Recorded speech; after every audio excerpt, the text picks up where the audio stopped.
Retrospectiva 2022, do programa Se Liga, com o comunicador Francisco Barbosa.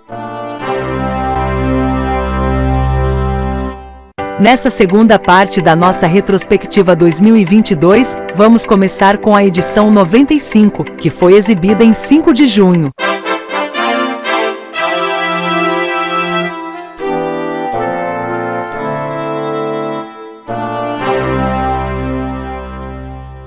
Paulão, se ligou em que na semana que passou, rapaz? Um pouco atento, ou bastante atento a essas questões da guerra lá com a Ucrânia, né? Todos os bons motivos que vocês conhecem, ou todos conhecem. Fiquei muito impressionado com o desenrolar agora recente das eleições na Colômbia, né? Em que lá se colocou objetivamente os radicais de esquerda com radical de direita. Esse que ocupou um espaço para o segundo turno com uma estratégia notadamente de redes sociais, né, que lembra muito tudo que tem se passado por aqui, né, e acho que a gente pode ter lá um péssimo exemplo do que eventualmente possa estar ocorrendo por aqui. E, por último, a despedida do querido Milton Gonçalves, que era uma figura extraordinária sob todos os aspectos. Eu acho que é basicamente isso. Lula Vieira, e você? Se ligou em que na semana que passou, meu cara? Eu faço coro com a despedida do Milton Gonçalves. Foi meu amigo pessoal, eu tive uma relação bastante próxima dele, não só trabalhando, como convivendo como amigo. E acho que foi uma das figuras mais extraordinárias que eu conheci. Não só como ator de grande qualidade, como conhecedor técnico da profissão dele, mas como ativista político, uma pessoa realmente extraordinária. Um bom diretor, um excelente ator e um bom político, inclusive candidato derrotado a prefeito do Rio de Janeiro. E foi diretor da Rádio Nacional, foi muita coisa. Foi sempre, a vida inteira, diretor do Sindicato dos Artistas de Teatro, onde ele lutou muito pela profissão, pela classe, e principalmente pelos negros dentro da profissão de inclusive, artista. Lula, foi o primeiro Papai Noel negro que eu me lembro. Foi. Continuando, é claro, acompanhando a guerra com todo o medo que esse acompanhamento traz. É isso. Marcelo Pereira, se ligou em quê? Vocês falaram aí, o Milton Gonçalves, né, uma figura bacana, além de toda a força dele como ator, como militante, né, das causas e tudo, negras e militante político, ele era uma figura muito simpática, muito doce, muito, né? Ele jamais foi vedete, apesar de ser um dos artistas mais conhecidos do Brasil. Ele tinha uma pureza, uma humildade impressionante. Eu estudei com a Alda, filha dele, lá na escola, na UERJ. Era uma figura muito bacana mesmo. Agora, o que me chamou a atenção semana passada foi... Tem a guerra da Ucrânia, mas tem a nossa guerra interna aqui, né? Essa coisa do Genivaldo, um negócio assim... Eu não sei, a gente vai perdendo a capacidade de se indignar. Acontece uma coisa daquela e, sei lá, né? Parece que... Não, exatamente no mesmo dia, o cara foi assassinado a céu aberto. 2 anos depois do fato que nos Estados Unidos mobilizou todo o país, né? Teve a Vila Cruzeiro, que também é uma chacina horrorosa, também, um negócio horrível. E a live do presidente, ele não mencionou nenhum dos dois, né? Então, o presidente, no fim, acabou admitindo, mas fez aquele negócio protocolar, que pena. E agora, o que é interessante agora, acabei de ver que ele está dizendo que não vai participar de debate só no segundo turno. Porque se ele for para o segundo turno, né? Pois é, exatamente. Porque no primeiro turno só vou levar pancada dos outros. Ele não vai participar. Mas o Lula também, né? O segundo turno. Se ele participar, ele não vai para o segundo turno. Claro, mas os dois estão disparados na frente. Na real, a nenhum dos dois interessa, né? O Lula quer limitar a três debates só, alegando falta de problemas na agenda, né? Mas também ele é muito... Está tão na frente que também a gente sabe que quase sempre quem está na frente assim evita o máximo de conflito. Qualquer coisa o Lula não vai ganhar, quer dizer, mais adeptos, e pode perder, realmente tem razão. realmente tem razão de não querer se desgastar. Embora ele seja bom de debate, porque ele é um demagogo ou um bom orador. Se o Bolsonaro pega um Ciro Gomes, aí, um Lula, aí, num debate desse, o cara... Nossa Senhora, nossa. Quem vai ficar exposto com a ausência do Jair vai ser o Luiz Inácio Lula da Silva, que o Ciro vai cair de pancada. Ele está mostrando já o que veio na pré-campanha. Gente, e o Ciro com o Gregório, hein? Que papelão, hein? Total, né? Se alguém viu isso? Vi. Tá, não era a mim. Não, rapaz, você está mentindo. Você está mentindo de novo, descaradamente. Como é que eu vou dizer? Como é que você disse que eu lhe chamei de baixinho maconheiro? Isso é mentira. Pegou super mal, né? É claro, ele precisa de aparecer, né? De se expor, para, né? Ter mídia e tal, mas provavelmente é tudo mídia negativa para ele, né? Elísio Pires, você se ligou em que na semana que passou, meu caro? Olha, tem uma notícia que eu achei muito importante que está circulando nas redes, não sei se ela realmente procede, que o Cláudio Castro está buscando uma mulher para vice. Achei muito bom esse sintoma, né? O mulherio nas eleições está crescendo e por várias razões eu torço muito por isso, né? Desde que não escolha a Simone Tebet, tudo bem, né? Não, tá bem, tá, com certeza. Não, e também achei Eu soube que ele ia falar com a Bené. o lançamento... Janaína Pascoal, cara. Janaína Pascoal já procurando o filho vai vir para cá. Está correndo no Rio Grande do Sul o lançamento da chapa Luleite, né? Está forte no Rio Grande do Sul, a Luleite. Outra coisa que eu achei muito interessante também foi o Datafolha. 70% dos entrevistados rejeitam a ideia de que armas trazem mais segurança. Acho que isso é uma meditação importante para esse momento que nós estamos vivendo. Também acho espetacular. Queria também destacar uma coisa muito interessante, né, que é o presidente do BID, o Maurício Claver Carone, né, que foi indicado pelo Trump, que ligou para o Bolsonaro isso em setembro de 2020, pediu para o Bolsonaro abrir mão do candidato do Bolsonaro para poder eleger o Carone, e agora ele está ameaçado de deixar o cargo. Sabe por quê, não? Vou botar entre aspas. Por causa de uma relação inadequada com uma funcionária. Acho que vai perder o cargo. Tudo leva a crer que ele vai perder o cargo. Meu caro Manuel Tedim, você se ligou em que na semana que passou? Eu acompanho, obviamente, a tristeza pela morte do Milton Gonçalves, né, que era um cara importante na luta negra no Brasil, além de ser um ótimo ator, e sempre com uma posição racional, moderada, ponderada, né, coisa que falta nos homens públicos brasileiros. E ele sempre foi essa pessoa, né, que pensava no que estava falando, sabia o que ele queria dizer, e interessado no bem-estar da população e particularmente das minorias e da qual ele pertencia aqui, o movimento negro, né? Uma perda enorme para o país, mas ele teve um derrame, né? Parece que estava feia a coisa. Outra coisa que me chamou muito a atenção é que hoje, na inauguração de uma ponte em Goiás, o senhor presidente falou que eleições limpas, democráticas e auditáveis são a garantia da nossa democracia. Eu não sei o que ele quer dizer com isso, mas isso a gente já tem, né? Nossas eleições são limpas, são democráticas e são auditáveis. Se ele está querendo fazer Se ele está querendo fazer algum tipo de ameaça, não entendi bem. A tese central dele é de que não é auditável, por isso que ele falou. Mas é totalmente auditável, a gente sabe disso. Mas é a desinformação permanente, o tempo todo, martelando naquela coisa. Isso aí. Não satisfeito com isso, obviamente, que isso é uma bobagem. Assim, uma coisa, aspas, uma coisa muito importante para o povo que quer viver em paz e em alegria. Povo armado jamais será escravizado. A arma de fogo nas mãos do cidadão de bem, quem é que seja ele, quem ele considera isso, mais que defender a sua família, ele passa a defender a sua pátria. Ou seja, um chamamento às armas para defender o seu governo, né? No fundo é isso que ele está dizendo. Esse cara é um criminoso, claramente um criminoso. Que, não é pesadelo.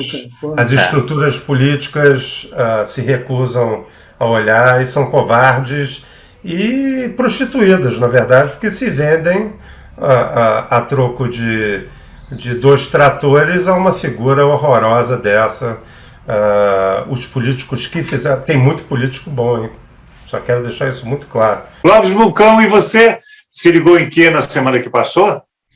Rapaz, vocês sabem que a minha preocupação é com essas notícias que começam a pipocar, mais em São Paulo do que no Rio, de um possível desabastecimento de diesel no país. Essas notícias elas estão vindo com certa frequência, notinha aqui, notinha ali, e a gente percebe que o atual governo não dá bola para isso, fica com questões ideológicas em relação à Petrobras, falando um monte de sandices e ignorância. Então, eu acho que, Manuel Tedinho, se não tiver esse problema de falta de combustível, aí a gente vai ter um problema de preço de alimento, enfim, aí a vaca a vaca que já está muito no brejo, eu acho que ela vai até o pescoço, né? E vou contar um caso também, que envolve política, e o Milton Gonçalves. Eu acho que foi em 2013, a Fátima Bernardes me chamou no programa dela e ele estava participando. E aí, teve um momento que eu comecei a falar mal do Lula da Silva, não do Vieira, sem citar o nome. Sem citar o nome do ex-presidente. Eu só falava assim, porque tem um ex-presidente aí, e eu falava coisas assim, né? Aí ele me deu um esporro. Imagina, ao vivo. Professor, só tem que ter coragem de dizer, você está falando do Lula. Então eu passei por esse momento de tomar um esporro do Milton Gonçalves ao vivo para todo o Brasil. E eu vou dar mais uma dedada naquilo que o nosso professor, nosso escritor disse com relação ao Lula. Ninguém deu nome, vamos dar nome. Foi o Lula e o Maluf. O Lula falou que o Maluf era isso, era aquilo, xingou mãe, xingou todo mundo, e depois o Maluf, perversamente ou não, fez questão de encontrar-se com ele na casa dele, e o Lula foi. Cá entre nós ele tinha razão, né, Cláudio? Tinha. Retrospectiva 2022, do programa Se Liga, com o comunicador Francisco Barbosa.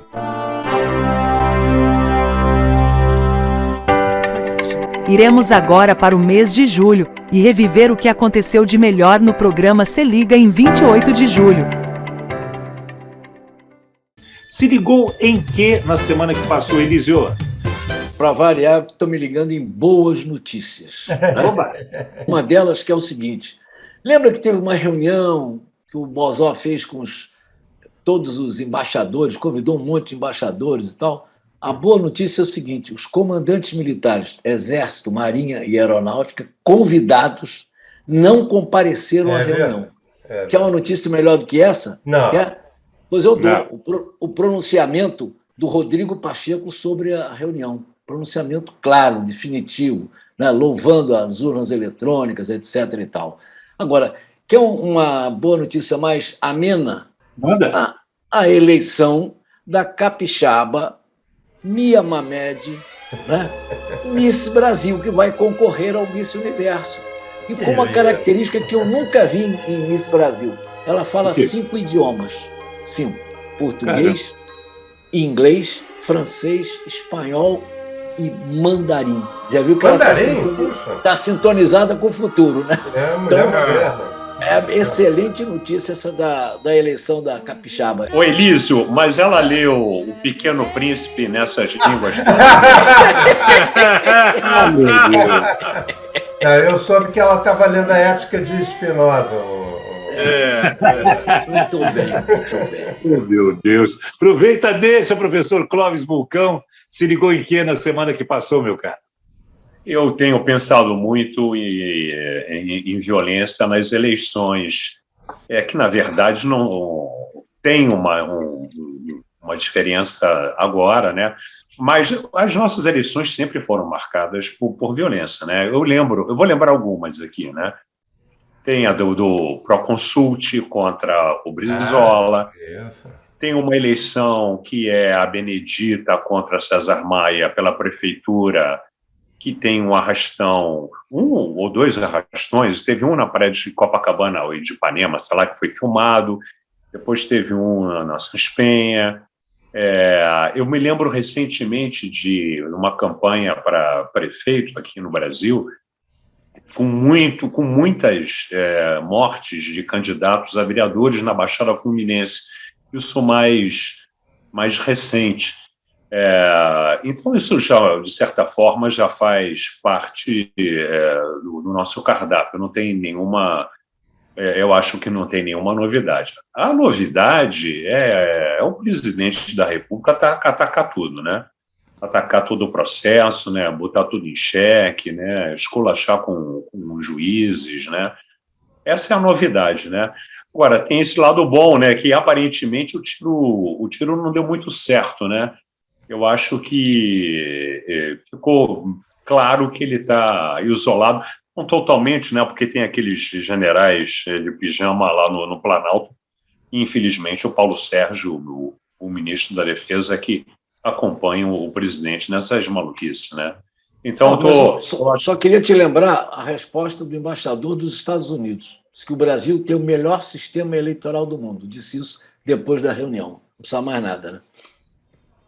Pois é, mas é violento, né? Você vê o presidente da República atacar o próprio país, né? Para um público de estrangeiros, né? E isso não se faz, né?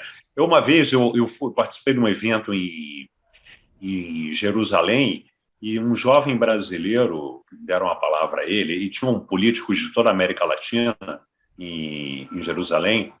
Um jovem brasileiro falou mal especificamente do Rio de Janeiro. E no dia seguinte eu encontrei com ele no aeroporto em Tel Aviv e falei, não fala nunca mal do país para a plateia externa, né? Fala mal entre a gente aqui, né? Mas vai pegar o microfone com gente no mundo todo, falar mal é muito feio isso, né? E o rapaz disse o quê quando você... Ele ficou, não, mas é porque o Rio... Não, eu falei, eu sei que é isso. Eu sei que é isso tudo que você está falando, mas você não precisa falar para uma plateia internacional. Isso fica entre nós. Você não pode denigrir a imagem do cartão postal do país, que é o Rio de Janeiro, que é a principal porta de entrada de turistas, né? Ele não gostou muito do Pito, mas vai fazer o quê? Aliás, Pito dado por você, Clóvis, vem como carinho, né? Que você é incapaz de um gesto agressivo que seja. Mas bem dado, bem dado. Lula Vieira, aproveita aí, diga. Pois é, eu estava concordando com você em relação ao Clóvis Bulcão, quer dizer, é um diplomata. Ele deu uma bronca como se daria no Itamaraty. Certamente você não conhece o Itamaraty. Não, para fora. Não, você conhece bem. Você conhece bem. Eu evidentemente me ligo ao Bolsonaro. Eu não posso me esquecer do vexame internacional que ele deu. Quer dizer, não basta você, dentro de casa, fazer besteira. Você tem que chamar todos os amigos, botar na sala e fazer cocô no canto. Quer dizer, é impressionante. Não foi no canto, não. Ele fez em cima da mesa. Exatamente. É impressionante essa exibição de canhestrice. Ele esperava o quê? Que os embaixadores do Brasil, do mundo inteiro, dissessem: tem razão, tem que ter urna. É impressionante isso. É claro que não foi isso que ele esperava. Ele esperava ter um acontecimento internacional onde ele dissesse: olha, o golpe que eu vou dar tem uma razão. Mas eu acho que o tiro literalmente saiu pela culatra. Eu espero, né? Eu não sou bom de previsão, não. Já errei tanto que não posso me sentir seguro em fazer previsões. Mas eu acho que pegou muito mal e não vai dar em nada. Lula, eu acredito, e posso estar falando uma bobagem, mas acredito que não esteja, que ele fez essa bobagem toda internacional, esse absurdo todo internacional, visando o público interno, falando para o mesmo povo dele daqui de dentro do Brasil, por achar que isso reforça a campanha dele. Não acredito que ele, por mais louco que seja, achasse que essa fake ia colar, já que todos os embaixadores ligados ao Brasil acompanham o noticiário brasileiro no dia a dia. Sabe o que acontece aqui? Ou seja, não está falando para a gente que chegou ontem. Ele continua fazendo as mesmas coisas, só que agora em nível internacional. Abriu o leque para contatos imediatos de, sei lá que grau, Jair Bolsonaro.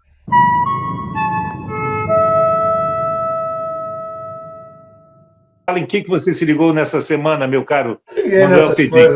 Eu me liguei nessas porcarias aí com o assassinato e ainda na continuação do assassinato do tesoureiro do PT lá em Foz do Iguaçu, que é uma coisa que realmente me deixou estupefato, né?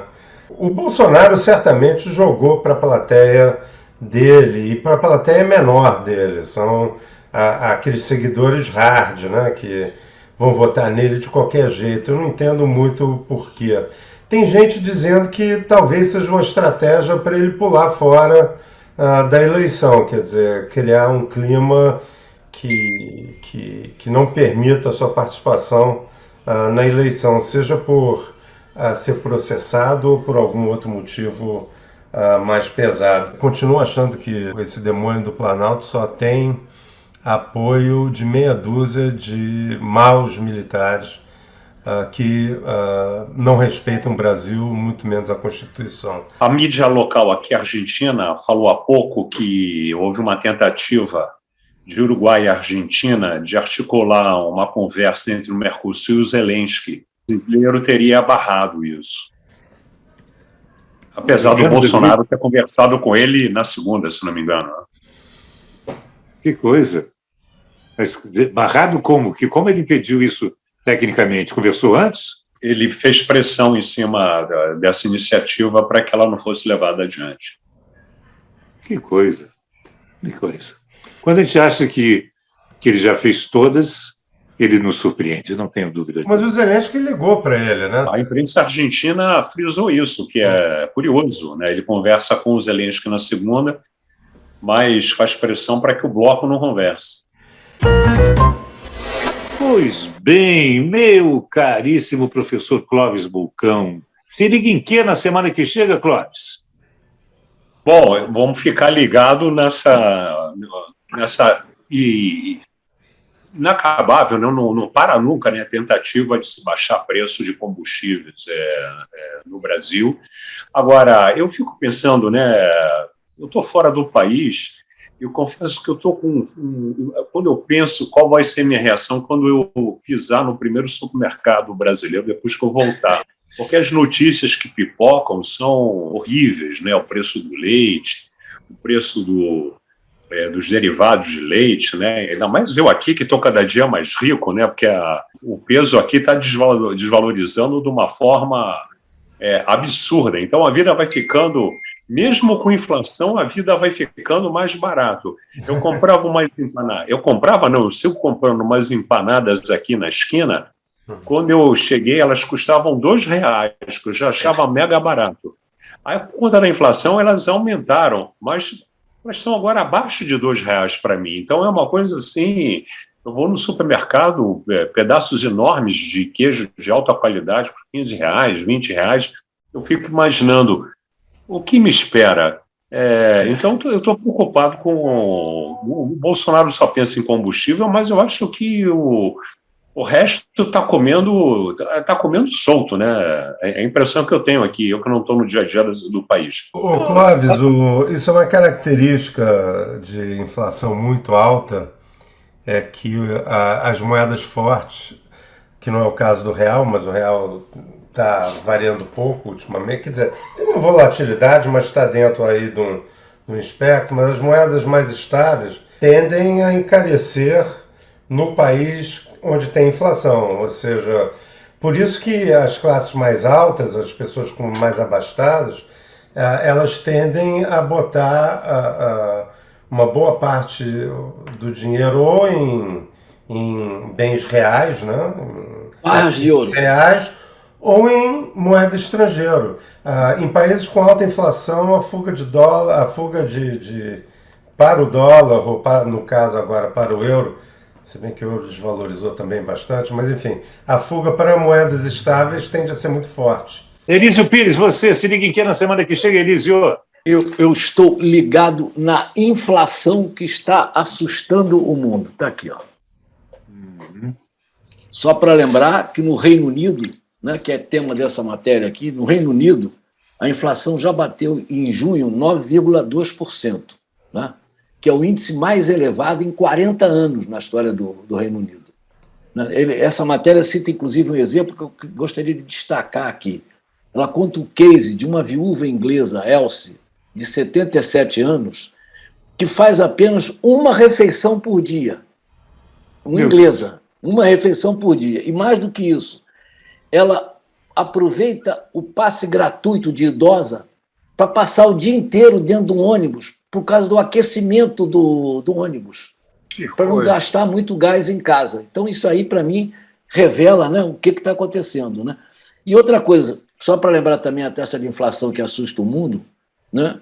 Na Turquia, a taxa de inflação anual se aproxima de 80% ao ano. Né? Então, é um assunto que não é privilégio nosso. Todo mundo que está indo aqui no supermercado está achando que só acontece aqui no Brasil. Na realidade, infelizmente, está acontecendo na maioria absoluta dos países do mundo. Né?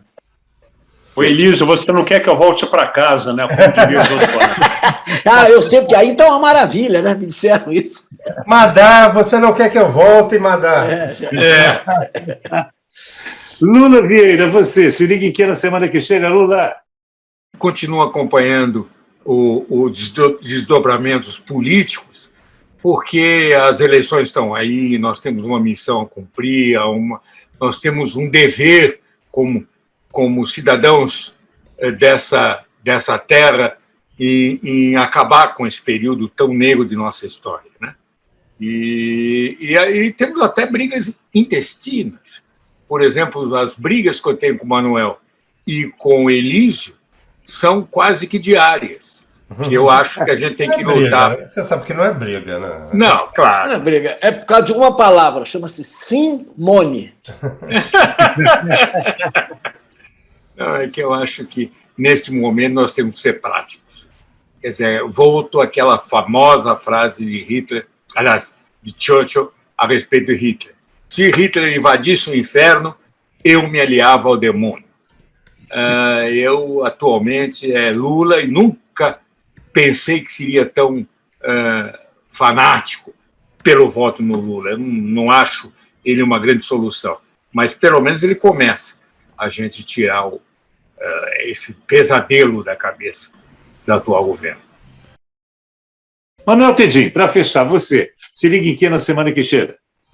Eu me ligo na repercussão e nas consequências desse discurso e do comportamento do demônio do Planalto, que é como eu gosto de identificar aquele senhor, e vamos ver o que vai acontecer.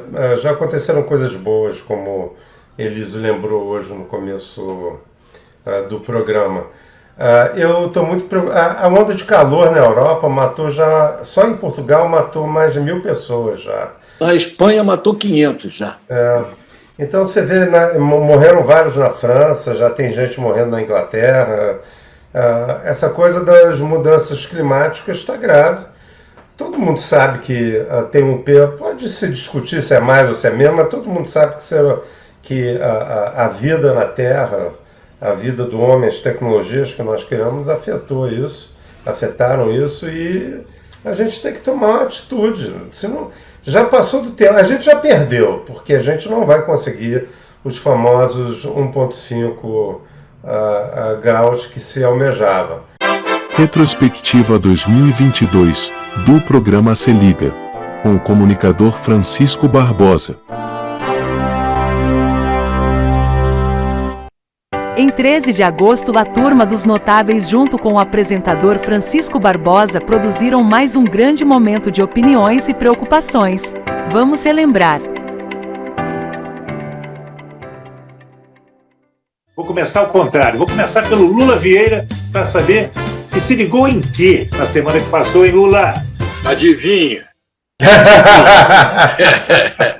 Eu deixo aí para o nosso espectador inteligente imaginar a única coisa que eu pensei durante a semana toda, quer dizer, pelo menos os últimos tempos. Eu estou preocupadíssimo com as pesquisas, estou preocupadíssimo com a repercussão dos manifestos, ou seja, sou um brasileiro típico, preocupado e sem saber o que vai acontecer na vida. É isso, me liguei nisso, não pensei em outra coisa, não consegui pensar em outra coisa. Vai dar tudo certo. Ô, Lula, vai dar tudo certo ou tudo errado, entendeu? Uma das duas. Uma das duas. Isso. Eu acho que tem uma das três, mas tudo bem. Qual é a terceira, Elísio Pires? Elísio Pires, e você se ligou em que na semana que passou? Para começar, eu me liguei muito nos 193 anos de Socorro. Que maravilha!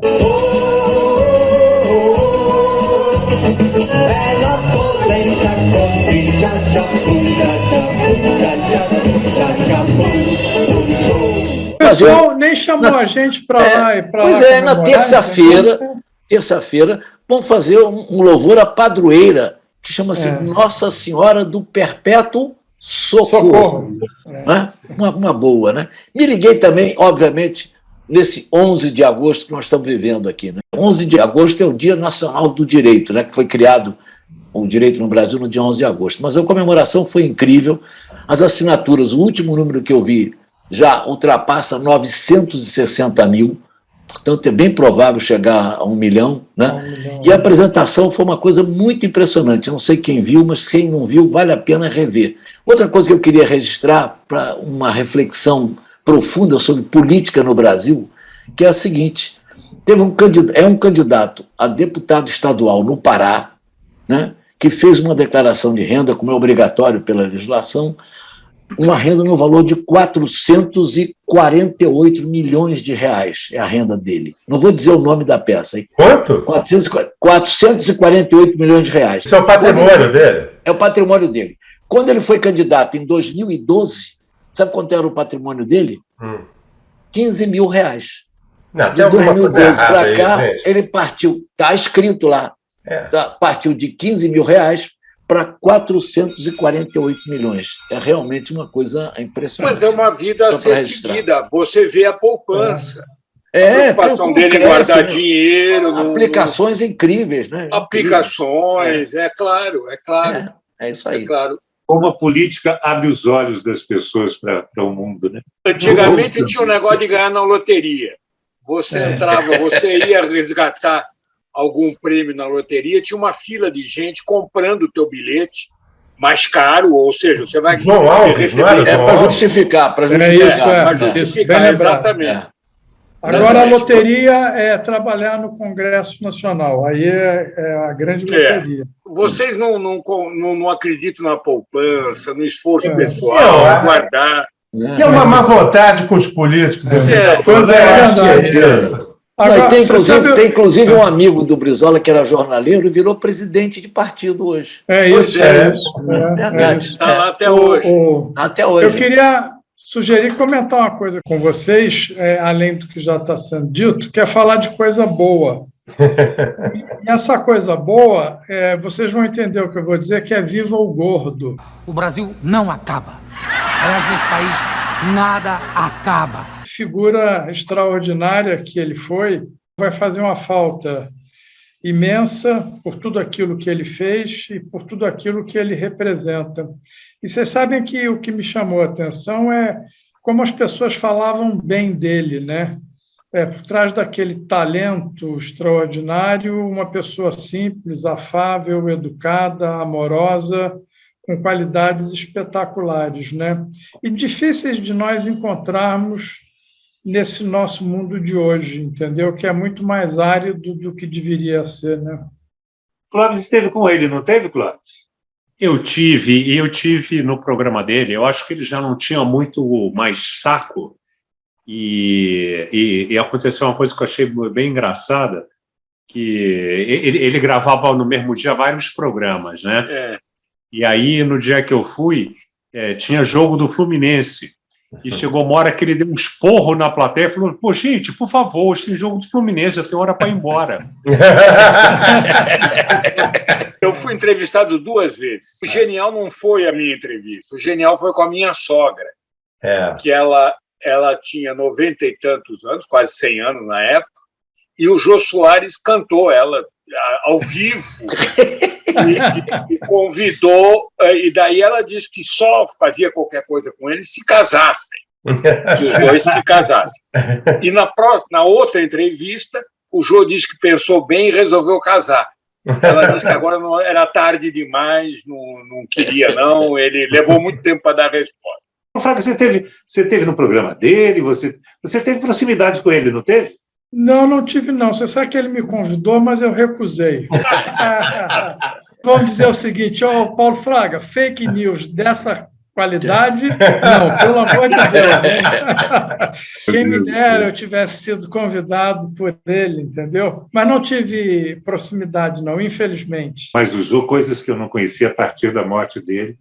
É quando as pessoas que o conhecem para além das câmeras e dos microfones dão depoimentos, e é muito legal ouvir coisas a respeito. Desculpe te interromper, Barbosa.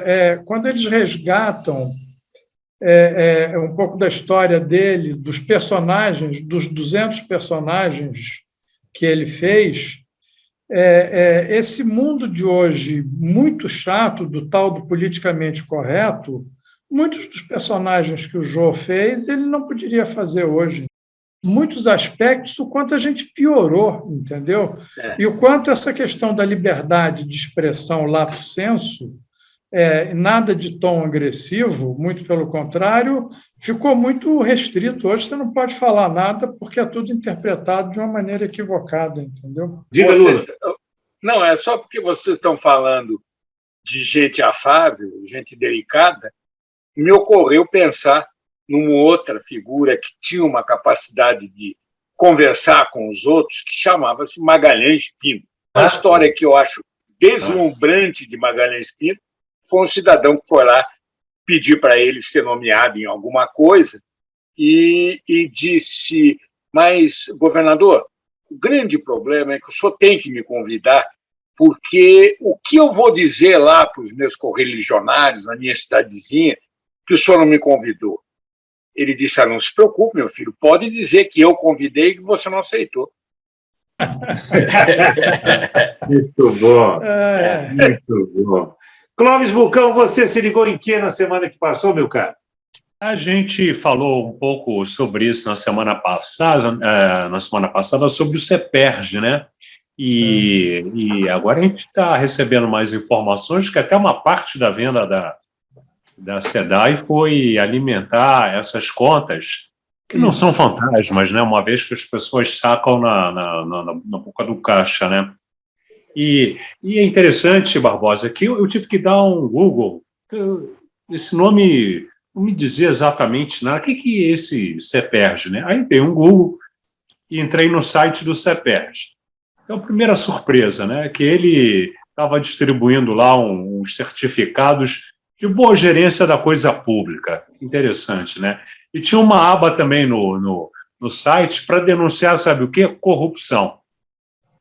Mas aí eu vi que o CEPERJ fica ali em frente à Torre Rio Sul, e aí eu me lembrei, eu já até fui uma vez no CEPERJ, né? E é interessante que eu sou funcionário público estadual desde o século passado, né? E teve uma época que eu fui liderança sindical. E quando o seu colega Antony virou governador, Barbosa, quem ganhou a fundação onde eu trabalho, na FAETEC, foi o PCdoB. E eu frequentava a presidência da FAETEC, então eu conheci todo o PCdoB. Todo o PCdoB. Você teve um caso com a Jandira Vergara, eu sou. Quase. Aí, muitos anos depois, eu fui lá no CEPERJ, e assim que eu entrei no CEPERJ, eu percebi quem comandava o CEPERJ. Era o PCdoB. E como é que eu fiquei sabendo? Porque todo mundo que eu tinha conhecido na FAETEC estava lotado no CEPERJ, né? Ou seja, esse CEPERJ já é um motivo de boquinha, há muito tempo.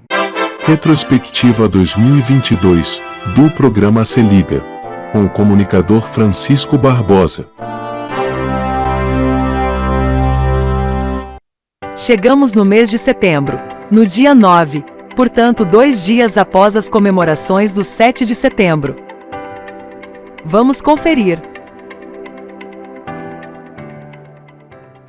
que você se ligou na semana que passou, Elísio? Alguém pode não ter se ligado na fala do bicentenário da independência, né? Inacreditável, né? Você faz aquele evento em 3 cidades importantes, né? Ao vivo, 2, que foi Brasília e Rio, né? E via telão com São Paulo, e não fala nada, nem sobre Pedro I, nem sobre a independência. O presidente de Portugal, que veio para o evento, ficou escondido atrás daquele de verde, da Havan, né? Inacreditável. Eu só queria lembrar o seguinte, eu fui remetido para uma frase que eu não ouvi há muito tempo de um tal de Sigmund Freud. Alguém já ouviu falar nesse cara, não? Já. Esse cara jogador do Flamengo, não foi isso? Foi. Não, ele é rubro-negro desde sempre. Sim, mas ele tem uma frase que, para mim, espelha a história do imbrochável, que ele disse o seguinte: todo excesso esconde uma falta. Todo excesso esconde uma falta. E o Brochonaro, que agora é o novo nome dele, né? O Brochonaro. Né? Personagem, né? É um personagem. Né? Imbrochável! E, na realidade, ele não é nem imbrochável, ele é invotável. Paulo Fraga, meu caro, antes de ouvi-lo sobre aquilo em que você se ligou na semana que passou, eu quero lembrar do Maurício Menezes, nosso produtor, grande Maurício, jornalista, que disse o seguinte: o Bolsonaro arranjou uma encrenca para os correspondentes internacionais. Como traduzir imbrochável? Não conseguiram traduzir. O New York Times não conseguiu traduzir. Não tem tradução, porque não existe a palavra. Se traduzirem errado, vão dizer que é meia bomba, entendeu?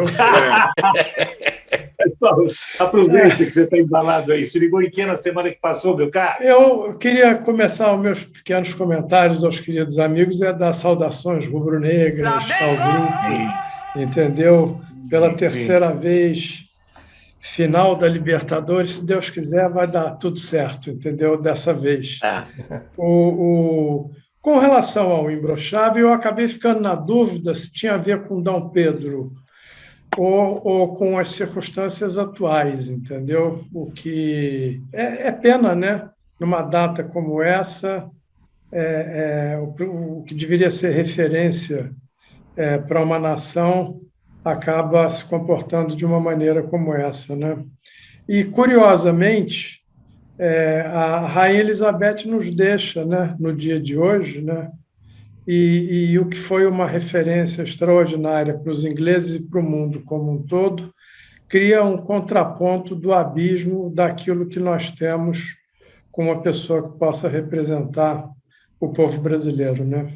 Meu caro Clóvis Bulcão, recém-chegado de Buenos Aires, e viu a vitória do Flamengo lá, recebi uma foto do professor devidamente caracterizado ou uniformizado, ou a rigor, para um jogo do Flamengo em terras portenhas, né? E acabou não vendo o jogo do Flamengo aqui no Rio de Janeiro, porque chegou da hora do jogo. Meu caro professor Clóvis, me diga, se ligou em que na semana que passou, Clóvis? Primeiro que não precisava o jogo da volta, né? Que a gente resolveu, aplastamos o Vélez, né? Destruímos o Vélez sur place, né? Em casa. Agora, o nosso próximo encontro com a Argentina, eu acho que vai ser o filme do Darín, que se chama Argentina, 1985, que foi lançado agora no Festival de Veneza e recebeu uma ovação de 9 minutos. E ele conta o julgamento dos milicos na Argentina, depois da ditadura, né? E eu acho que está na hora da gente colocar essas pessoas nos bancos de réus, né? Ou seja, isso tudo que aconteceu ontem no Brasil e que vem acontecendo, né? O general que confunde Amapá com Amazonas, né? Que mata gente, esse papelão absurdo das Forças Armadas, está na hora dessa rapaziada ser julgada, né? Manuel Tedinho, você se ligou em que na semana que passou? Bom, obviamente, como todos aqui, horrorizado com ontem, que foi o 7 de setembro, enfim, a pequena dignidade, ou a falta de dignidade desse cara que está lá no Planalto. Uma coisa terrível, concordo plenamente com Com o Cláudio já passou da hora da gente mudar essa realidade. Agora, é sempre bom lembrar que hoje o Steve Bannon, que é o ideólogo da direita americana, que foi responsável pela eleição de Trump, foi responsável pelo Brexit e era super admirado pela família Bolsonaro, com quem jantou, teve junto algumas vezes, foi preso hoje. Foi preso por fraude, por lavagem de dinheiro, conspiração. Ou seja, é uma questão de tempo, né? Que as figuras que têm que estar na cadeia estarão lá. Enfim, a justiça às vezes não vem, mas é muito comum vir. Se não vem a justiça humana, a divina há de chegar também. Lula Vieira, e você? Se ligou em que na semana que passou? Eu tenho muito pouco a acrescentar aos meus amigos. Engraçado que cada um roubou um pouco na minha cabeça, evidentemente, o que eu falaria. Eu concordo inteiramente, assino embaixo, acrescentaria só o registro de que perdemos mais 3 pontos, né? 3 posições no IDH. Realmente, a gente está conseguindo caminhar com firmeza para baixo na qualidade, né, de vida, no desenvolvimento humano. E um dos grandes motivos disso ter acontecido é o número imenso, relativo de mortes que nós tivemos. Nós conseguimos ter um número bastante expressivo em relação à nossa população, e a gente sabe quais foram os motivos, né? Qual foi a nossa atitude como nação, como governo em relação a essa pandemia. Mas o resto eu concordo com todo mundo, assino embaixo. Não é um dia, não é uma semana para se comemorar. Retrospectiva 2022, do programa Se Liga, com o comunicador Francisco Barbosa. No mês das eleições presidenciais do primeiro turno, o programa Se Liga comentou a respeito das eleições no dia 6 de outubro. Vamos ver o que foi comentado. Se ligou em que na semana que passou, Tedinho? Me liguei no domingo, né, passado, que foi dia de eleição. Uma surpresa geral para todos o desempenho do presidente. Todo mundo esperava que ele fosse bem pior. Mas, de qualquer maneira, o Lula teve quase que cravado a intenção, quer dizer, foi confirmada a intenção de votos medida na pesquisa. De uma maneira geral, as pesquisas falavam de... Teve uma de 51, mas a maioria é de 50 para baixo. Ele teve 48, não sei quanto, 4, se eu não me engano. Então mediram bem ele, mas mediram muito mal o presidente. Por que será que isso aconteceu?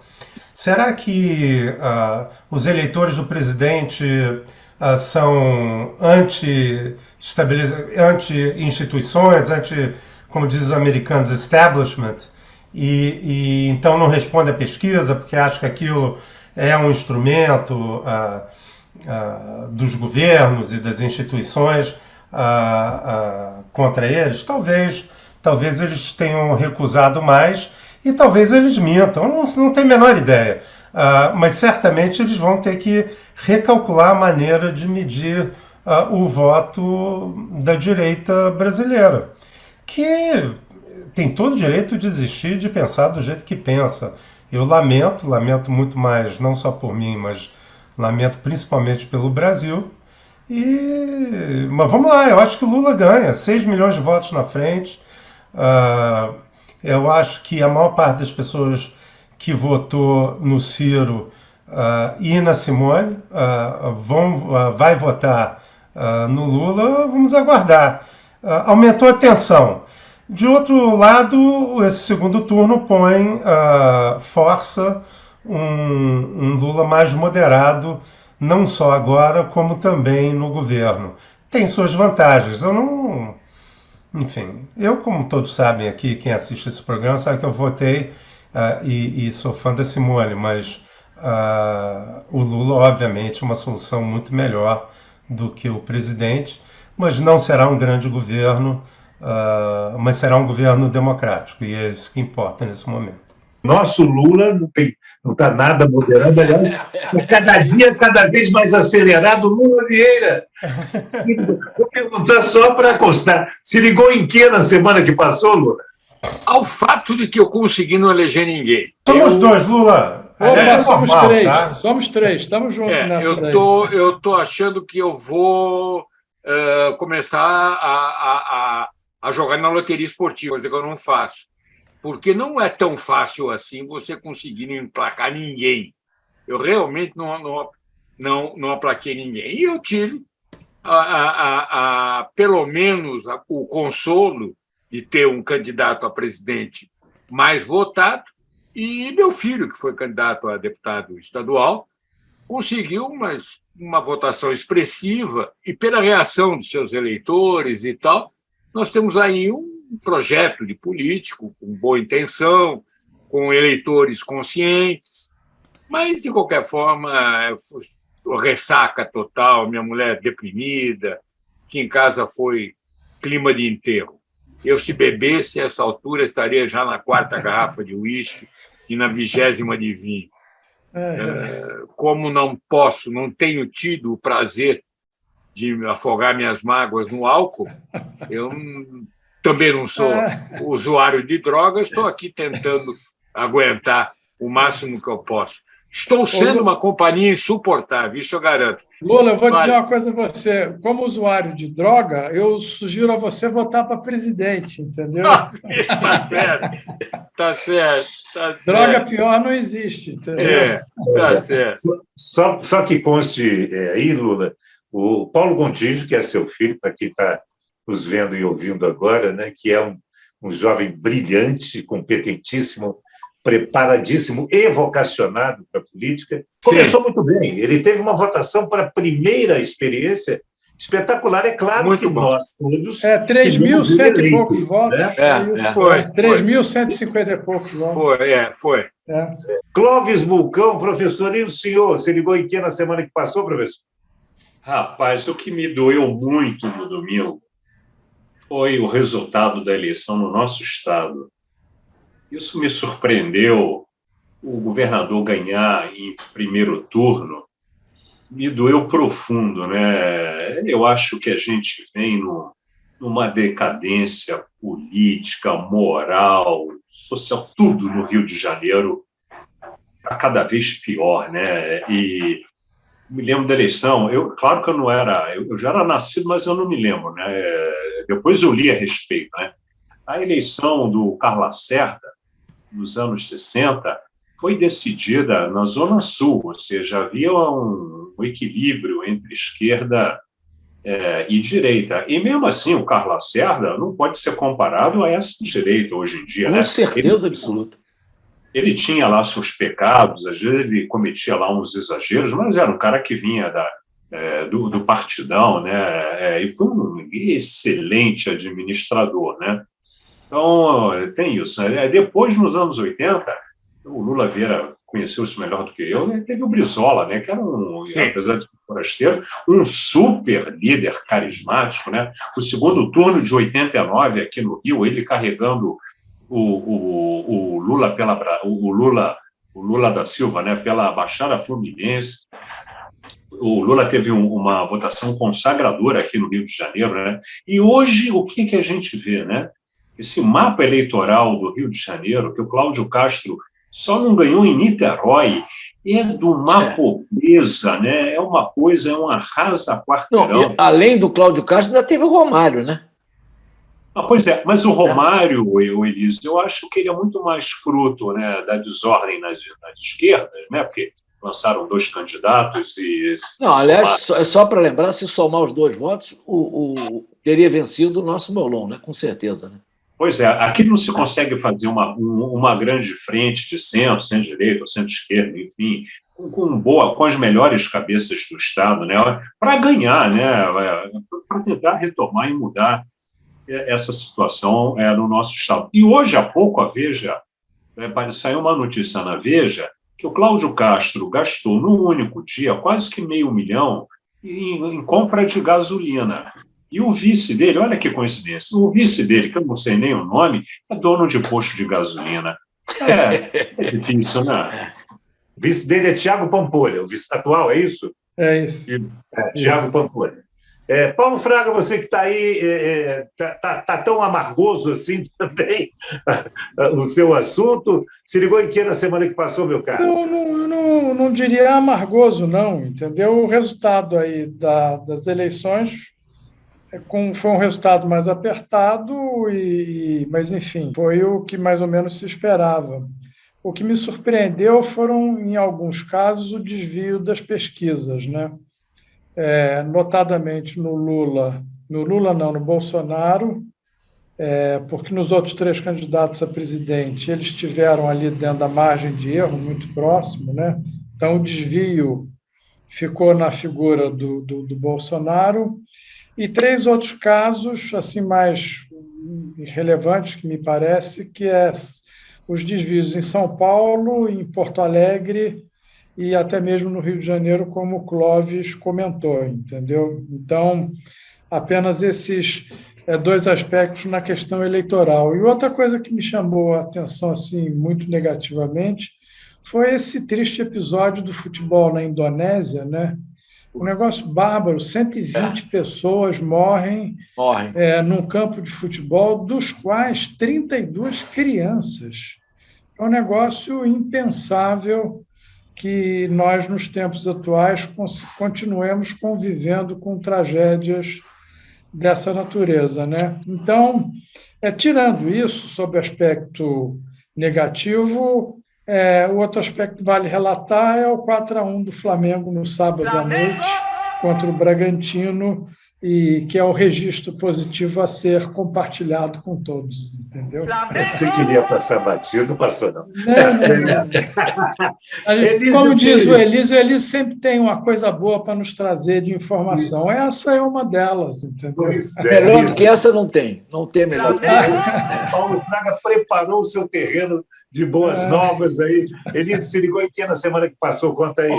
Antes das boas novas, eu queria fazer uma referência a uma colocação do Tedinho. Não estou querendo defender instituto de pesquisa, mas esse problema do envergonhado, do eleitor envergonhado, não é tão novo assim. Eu me lembro que isso aconteceu quando o Jânio Quadros foi candidato a prefeito de São Paulo, né, depois de ter sido governador. A gente participou da campanha dele, e eu não vou contar o caso aqui, é uma história muito longa, mas tinha um eleitor que era chamado janista envergonhado.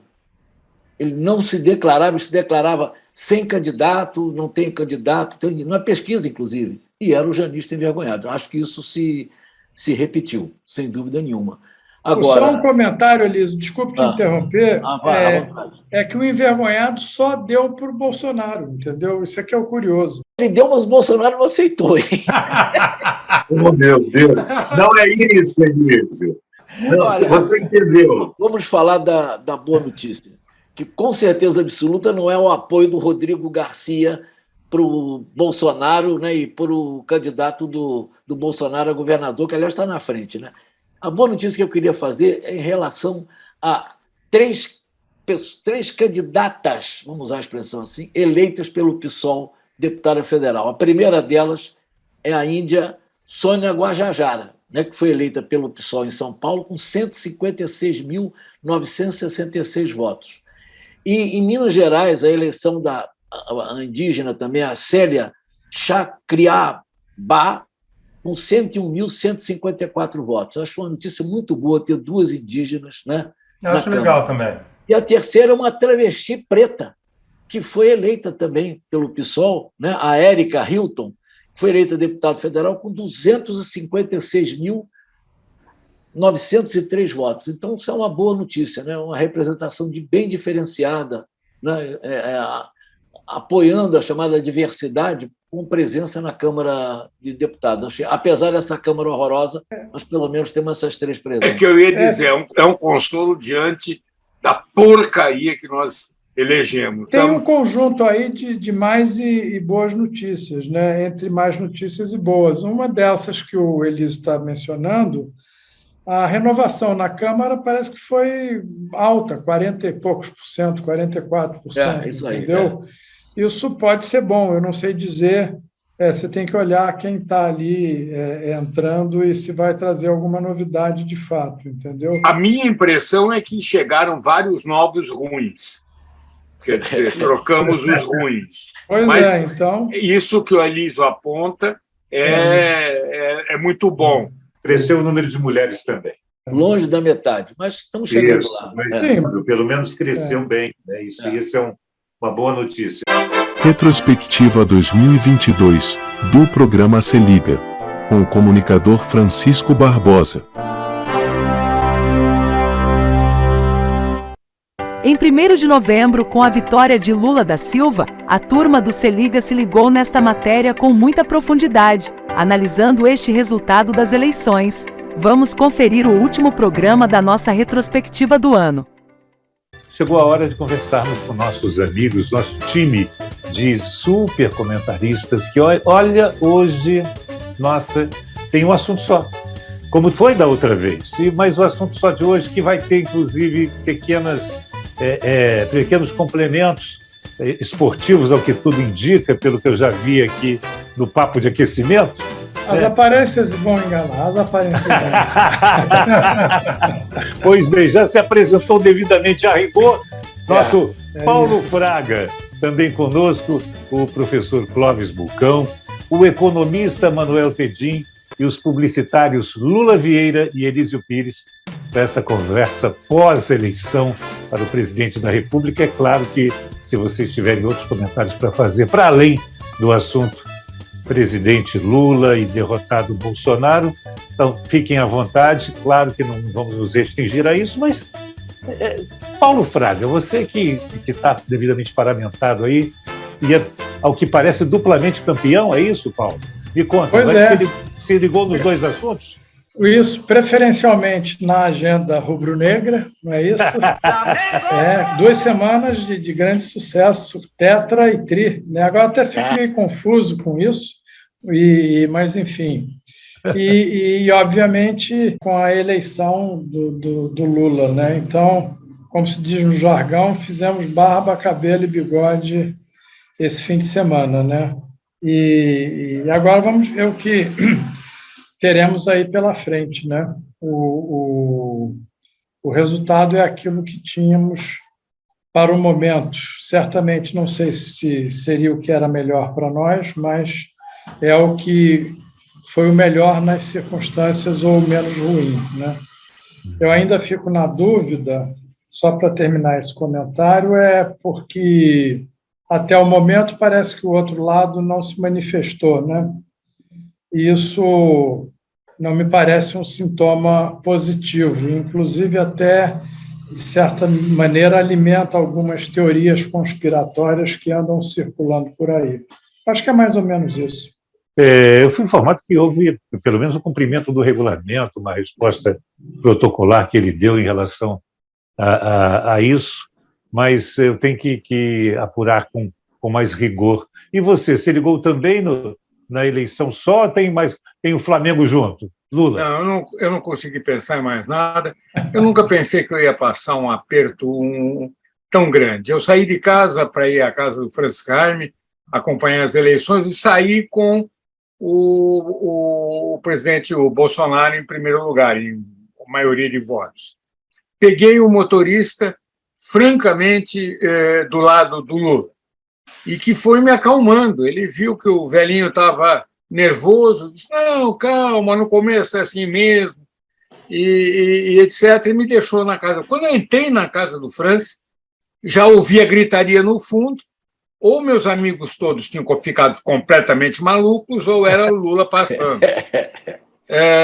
Era o Lula passando. E daí eu fiquei o tempo todo, e eu não sou lulista, apesar de me chamar Lula. Eu sou do Lula antes dele, inclusive. Eu não acho que teria sido o melhor presidente que a gente poderia ter. Confesso que ando cada vez mais apaixonado pela Simone, aquela velha história do Hitler, né? Que se invadisse o inferno, o Churchill estaria do lado do demônio. Eu estava do lado do demônio, nem tão demônio, mas do lado dele.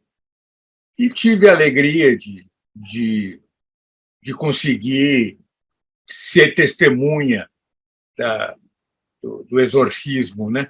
E peguei na volta um outro motorista, ainda mais feliz que eu, ou seja, foi uma volta gloriosa. Como eu não bebo, eu não fiz o que normalmente teria feito há anos atrás, chegar completamente de porra em casa, dormir no canil, aquelas coisas todas. Pura verdade. Mas sim, diga. É isso. Consegui dormir na minha cama, mas muito feliz, muito sossegado.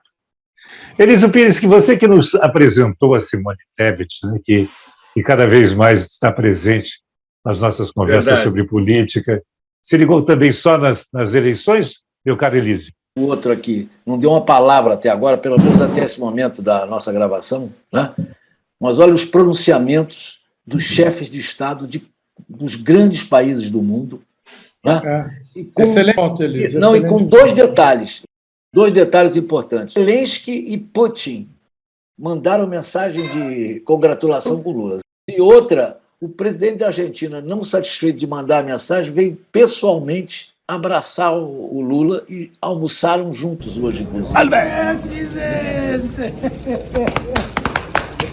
Que alegria verte. Felicitações. Achei um certo exagero. Muito bom. Exagero nada. Você não gosta de Buenos Aires, é isso? Pô, Manuel Tedinho é preconceituoso. Preconceituoso. Eu acho ele muito ruim. O presidente da Argentina é muito fraco. Muito bem. Fernandes é ótima figura. E outra ótima coisa figura, né? Vai viver lá. Pergunta para o Cláudio. Pois é, como sempre. O doutor Elísio está sob os efeitos da gente. Eu acho. Agora eu queria dar. Ele está de ressaca, doutor Manuel. Está de ressaca. Posso dar a boa notícia? Deve. Opa! Notícia. Uma primeira repercussão incrível, muito positiva da vitória do nosso Lula foi que a Noruega acabou de avisar que ela vai voltar a contribuir para o Fundo Amazônia e já tem reservado 2,5 bilhões de reais para entregar para o Fundo Amazônia, né? Quer dizer, que é uma coisa incrível, né? A retomada dela. Só para lembrar, esse fundo foi criado em agosto de 2008, né? A Lei 6.527, né? E quem administra essa distribuição de dinheiro é o BNDES, né? Que é uma coisa com grande tradição de seriedade e de competência, com certeza absoluta. Então, essa, para mim, é a boa notícia do dia hoje. O professor Cláudio foi citado aqui, né, como um amoroso defensor da Argentina, então se ligou nesse almoço também ou em alguma coisa a mais, professor Clóvis? Primeiro, eu quero dizer que eu estou super feliz porque uma maldição que havia sobre uma parcela importante da sociedade brasileira ficou para trás. Porque diziam que nós outros, o Clube de Regatas do Flamengo jamais ganharia 4 vezes o mesmo título porque não sabia pronunciar a palavra tetra. É tetra! É tetra! Campeão da Copa do Brasil de 2000! Então, isso é um avanço civilizatório muito importante. Eu acho que Alberto Fernandes veio ao Rio ao Brasil almoçar com o Lula para perguntar a ele como é que é ser um ex-presidente. Ele já é um ex-presidente, né? É um verdadeiro pato manco, né? Esperando chegar a hora dele ir embora para casa, né? Para a sorte dos argentinos, na minha avaliação. Mas, gente, eu quero falar a seguinte coisa. As últimas 3 eleições, na minha avaliação, foram roubadas. Em 14, a Dilma tinha um caminhão de dinheiro de origem estranha e não foi bem fácil, né? Mas ajudou a ganhar do Aécio. Ontem eu me toquei que a eleição de 18 foi roubada porque tiraram Lula do páreo. Os petistas dizem que o golpe foi contra Dilma, o golpe foi contra o Lula. É verdade. Boa. Foi tirar ele do páreo. Agora, a eleição de ontem, a roubalheira, é inacreditável. Ela é bíblica, né? O que a Polícia Rodoviária Federal fez ontem, aqueles créditos da Caixa Econômica Federal consignados com juros absurdos, literalmente sentando o pau na verba pública, isso transforma a vitória do Lula uma coisa absurdamente gigantesca, né? Porque a eleição de ontem ela foi muito, muito, muito roubada, na minha avaliação, né? Então, eu acho que o Lula, só ele teria conseguido isso, né? Porque foi muito desigual. Foi uma eleição absurdamente desigual. E, por sorte, a democracia venceu no final. Não, Tedinho, e você? O que tem a dizer? O que achou das eleições? É o nosso assunto de hoje. E se tiver mais algum, coloque também na mesa, por favor. Então, achei as eleições, quer dizer, o resultado foi bom, né? Quer dizer, a gente conseguiu finalmente tirar, está acontecendo como esperado, quer dizer, pelo menos por mim, não está tendo reação às eleições por ninguém, na verdade, quer dizer, até os assessores mais próximos de Bolsonaro... Até a Damares já foi. Até a Damares. Todos os chefes dos outros poderes falaram. O Bolsonaro ia falar hoje, desistiu. Parece que ele está muito... Não sei se isso é verdade, né? Mas aparentemente ele está meio zoado, não dormiu direito, sei lá, ele está mal, então não falou hoje. Um amigo que tem relações próximas no mundo militar, particularmente no alto escalão, disse que eles estão absolutamente fechados com o resultado, que não tem... Como era esperado, né? Não tinha a menor chance desses caras. Eu nunca... Aliás, eu já falei isso aqui um monte de vezes, eu nunca achei que Verdade. tinha coisa de Você golpe. sempre foi uma voz dissonante ao medo geral. Você disse, não, Isso, isso é verdade. Né? Então, é isso. Acho que é um ótimo resultado. O Brasil volta a ser um jogador no cenário internacional, com a sua importância na questão do meio ambiente, por causa da Amazônia, particularmente,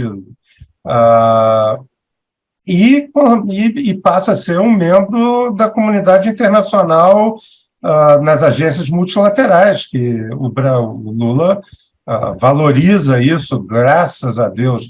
Eu espero que ele não deixe de fazer acordos, eventualmente, bilaterais, quando interesse. Eu acho que fará, enfim. Agora vamos esperar o Ministério, quem que vai ser? Quem vai ser o cara da economia, quem vai ser o cara da defesa? Itamaraty é importante. A Simone vai aceitar um ministério? Qual que ela aceitaria?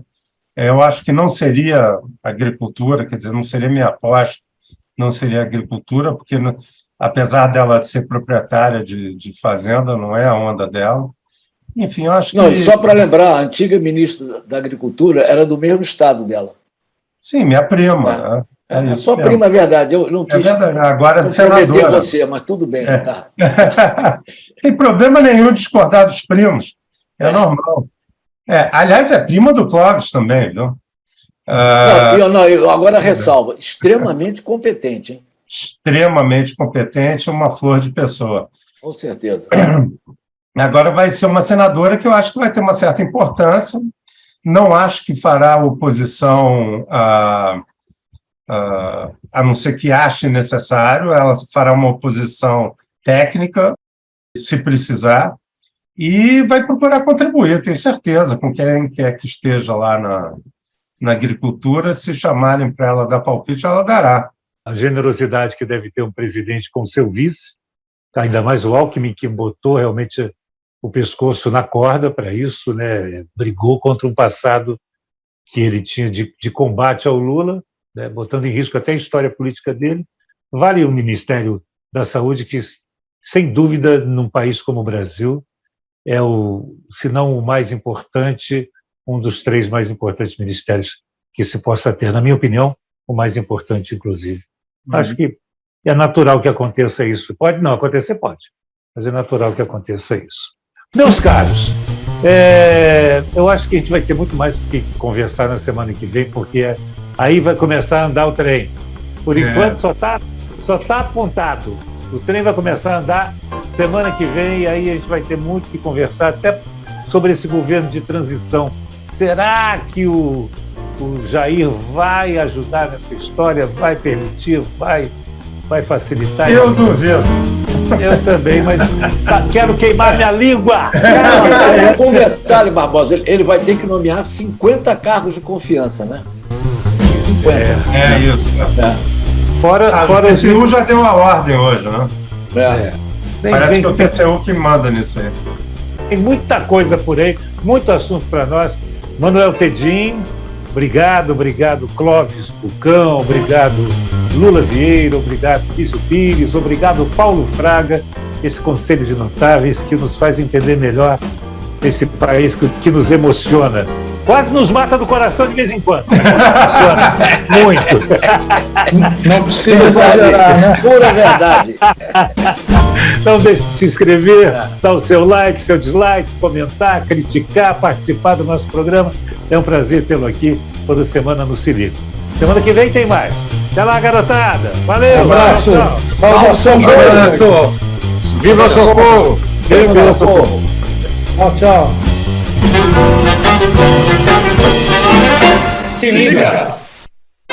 Retrospectiva 2022 do programa Se Liga, com o comunicador Francisco Barbosa.